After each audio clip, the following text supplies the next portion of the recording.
a cru à ce qui nous était annoncé, qui a reconnu les bras de l'Éternel. Il s'est élevé devant lui comme une faible plante, comme un rejeton qui sort d'une terre desséchée.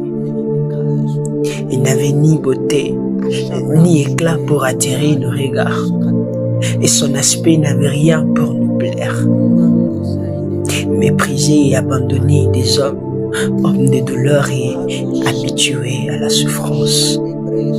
Semblable à celui dont on détourne le visage, nous l'avons dédaigné, nous n'avons fait de lui aucun cas. Cependant, ce sont nos souffrances qu'il a portées. C'est de nos douleurs qu'il s'est chargé. Nous l'avons considéré comme puni, frappé de Dieu et humilié. Mais il a été blessé pour nos péchés, brisé pour nos iniquités. Le châtiment qui nous donne la paix est tombé sur lui. Et c'est par ses meurtrissures que nous sommes guéris. Nous étions tous errants comme des brebis. Et chacun suivrait sa propre voie.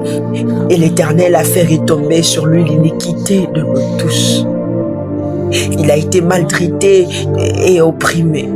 Et il n'a point ouvert la bouche, semblable à un agneau qu'on mène à la boucherie, à une brebis muette devant ceux qui l'attendent. Il n'a point ouvert la bouche. Il a été enlevé par l'angoisse et le châtiment, et parmi ceux de sa génération, qui a cru qu'il était retranché de la terre des vivants et frappé pour le péché de mon peuple. On a mis son sépulcre parmi les méchants, son tombeau avec les riches, quoiqu'il n'eût point commis de violence et qu'il n'eût eu point de fraude dans sa bouche.